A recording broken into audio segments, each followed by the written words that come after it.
Hola, ¿qué tal? Mi nombre es Ciencias Virtuales. El día de hoy vamos a continuar con la materia de análisis de circuitos Plan 2016, Plan 2021 para la Facultad de Ingeniería UNAM y MEI y para la FES Aragón. El día de hoy vamos a ver ejercicios de circuitos resistivos parte 4. Y bueno, para comenzar vamos a continuar con lo que es el problema 16.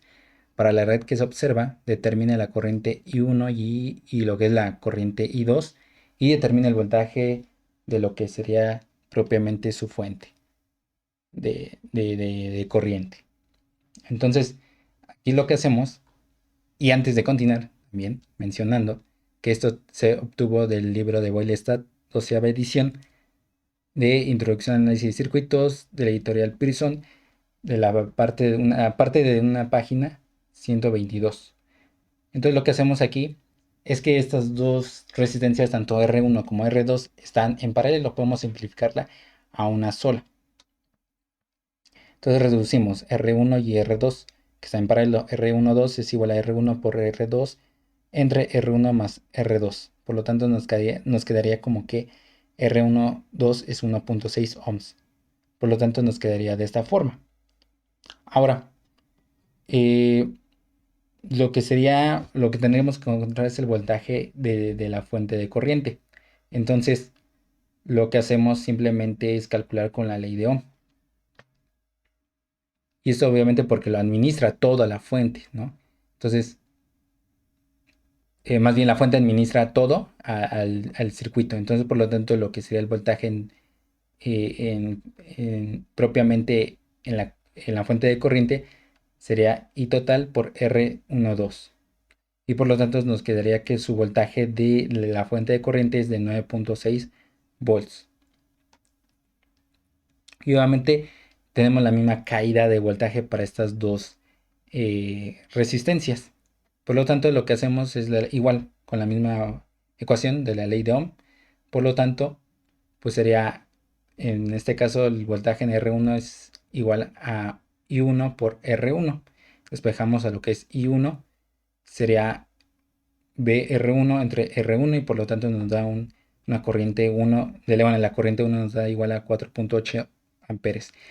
Por lo mismo sucede en el otro voltaje del R2. Por lo tanto, I2 es igual a BR2 entre R2. Por lo tanto, nos da una corriente en I2 de 1.2 amperes. Para lo que es el problema 17, determina el voltaje del voltaje. En este caso, siempre lo colocan así porque es B soul de salida y su polaridad a través de la fuente de corriente ideal. Y bueno, lo vemos de esta forma, ¿no? Y este se sacó de Vuelta igual de la doceava edición 123, de la página 123. Aquí vemos que esta fuente de corriente está administrando de igual manera a todo lo que es la malla, es decir, todo el circuito. Por lo tanto, va a tener corriente de 8000 amperes en la resistencia R1. Sin embargo, vamos a verlo también como la ley de voltajes de Kirchhoff. Si lo vemos de esa forma, podemos encontrar lo que es el voltaje B soul. Entonces, sería obviamente por convención la corriente va hacia el sentido horario de las manecillas del reloj. Entonces, por lo tanto, nos quedaría de esta forma. Menos 10 menos BR1 más B soul igual a 0. Despejamos a lo que es B soul, que quedaría de esta forma, sumándose estos dos parámetros, y obviamente nos daría 31.6 volts. Y bueno, este problema fue muy sencillo, entonces pues lo dejamos de esta forma. El problema 18 nos dice determina el voltaje B3 y la corriente I2 para la siguiente red. Y veamos que se encuentra de esta manera. Lo que tendríamos que hacer pues es primero simplificar. Entonces lo que tendríamos que hacer es R3 y R4 están en serie. Y bueno, se sacó igual del mismo libro, Boylestad, 12ª edición, de la página, una parte de la página 123. Entonces R3 y R4 ya están en serie. Entonces por lo tanto sería sumarlos. Nos daría una resistencia de 24 ohms. y quedaría de esta forma. Ahora R2 y R34 están en paralelo, lo simplificamos, pero también R1 está en paralelo, si lo observan en todo esto, están únicamente en uno solo, ¿no? Porque tienen en el mismo rama, tienen el mismo, dos puntos en común. Entonces, por lo tanto, estas tres resistencias van a estar en paralelo. Por lo tanto, vean que esto se obtuvo de esta forma. Yo lo puse como Rx. Ok. Ahora encontremos su caída de voltaje simplemente por la ley de Ohm. Y sería Brx igual a I por Rx. Por lo tanto, nos da un voltaje de 2.4 volts. Eso va a tener la misma caída de voltaje para lo que sería R1, R2 y R34. Por lo tanto, quedaría que I2 es igual a BR2 entre R2. ¿Ok? Entonces, pues nos quedaría que es una corriente I2 de 0.1 amperes. Y tendríamos que calcular lo que sería la corriente I3, que esa I3 es de esta corriente que va hacia acá, hacia lo que sería la resistencia R34, para que encontrar su corriente propiamente. Y eso sería de igual manera 0.1 amperes. Y ahora únicamente lo que hacemos es que si teníamos ahí la misma corriente, pues sabemos que en serie van a tener diferentes voltajes, entonces sería encontrar lo que sería B3. Entonces B3 es el voltaje en el resistor 3, sería igual a la corriente I3 por R3. Y nos daría un voltaje en ese resistor 3 de 1.6 volts. Para el problema 19 dice hallar en el circuito de la figura siguiente el voltaje entre los puntos AB y la intensidad que circula por la fuente de voltaje IG. Es decir, la G es por generador. Entonces tenemos esta forma. Esta forma le llaman de escalera, configuración en escalera o red de escalera. Entonces lo que hacemos, vamos a simplificar. Antes de eso, pues ahora se sacó del libro Teoría de Circuitos de Roses, R y Ginesca, la página 27 de una parte del libro. Y lo que hacemos es lo siguiente. Sus soluciones, primero simplificamos todo, absolutamente todo. Entonces vemos que R6 y R8 están en paralelo. Entonces simplificamos y a la vez podemos hacer en un solo paso también que R7 va a estar en serie con ese resultado en paralelo de R6 y 8. Por lo tanto, nos va a salir una sola resistencia que es R6, 7 y 8 igual a 4 ohms. Y quedaría ahora la representación de esta forma. Ahora lo que sería R5, R6, 7, 8 están en paralelo, que a su vez al momento de simplificarse va a estar en serie con R4. Como se ve en pantalla, ahora le decimos Rx. Esto, bueno, para poner pues, bueno, literales, letras, es para simplificar un gran número, que podría ser 4, 5, 6 numerales, y eso sería muy tedioso estar escribiendo, ¿no? Entonces podemos simplificarlo con una sola letra. Entonces, por lo tanto, Rx es igual a 12 ohms. Y nos quedaría de esta forma. Ahora veamos que tanto R2, R3 y Rx van a estar en paralelo, si se observa con mucho cuidado, ya que tienen dos puntos en común. Este nodo B es el mismo nodo que estoy señalando acá, ¿ok? El nodo A es el mismo nodo que acá.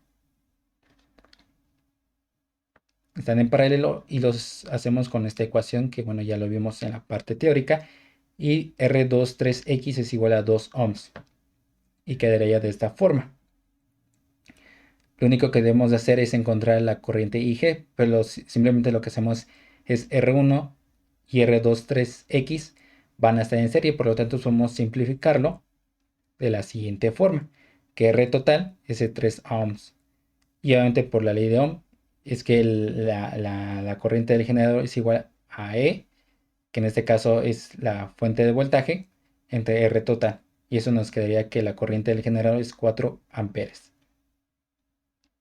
Igual por ley de Ohm, que sería voltaje AB, que sería obviamente igual el voltaje de R23X, sería la corriente del generador por R23X y por lo tanto el voltaje en AB es 8 volts.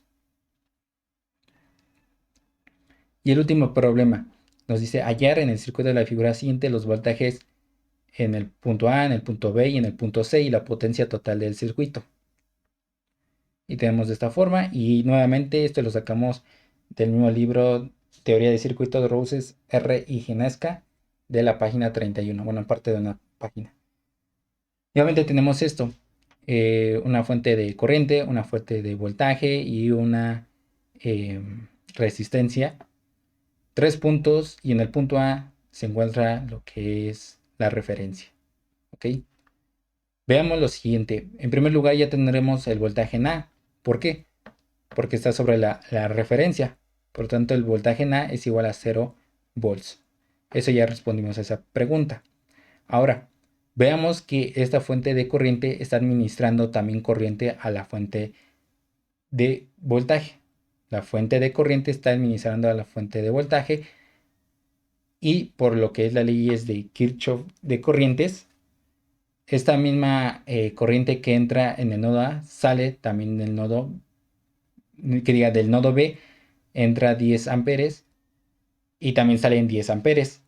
Al mismo tiempo, eso que sale va a entrar al nodo C y va a salir del nodo C otros 10 amperes. Por lo tanto, va a administrar también aquí a la resistencia otros 10 amperes.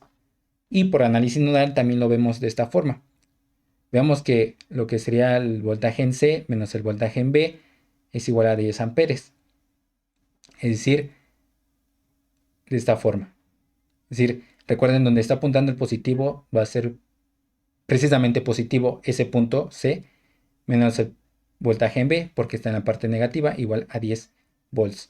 Ahora lo que es el voltaje en C menos el voltaje en A es igual a la corriente del resistor por el resistor propiamente. Ya sabemos que el voltaje en A es igual a 0 volts, por lo tanto pues podemos simplificarlo de esta forma. ¿Ok? Y como dijimos que la corriente va a ser la misma, administra todo igual, entonces sería 10. 10 por la resistencia que es 10 serían 100 volts en el punto C. Pues obviamente gracias a eso pues ya podemos encontrar con esta ecuación que estoy apuntando pues lo que sería el voltaje en B. Y sería 90 volts. Y por último, pues nos requiere la potencia total del circuito, es decir, solamente pues lo que sería el voltaje en lo que sería la carga. En este caso la carga es la resistencia. Entonces la potencia se puede ver como el voltaje en C, que sería el voltaje en R, pero ya vimos por análisis nodal que es esta forma. Este es el voltaje en el resistor BC menos BA. Pero obviamente ya sabemos que solamente es el voltaje en C. Entonces voltaje C por la corriente. Y entonces pues obviamente el voltaje en C es 100 por la corriente que es 10. 100 por 10 es 1000 watts. Y hasta aquí se termina el video. Nosotros necesitamos que le den like, se suscriban, compartan, comenten y sobre todo que le den clic a lo que es la campanita de notificaciones para que cada vez que nosotros subamos un video se les notifique en el momento de forma oportuna. Y si no, nos veríamos en el siguiente video. Que tengan un excelente día. Hasta luego.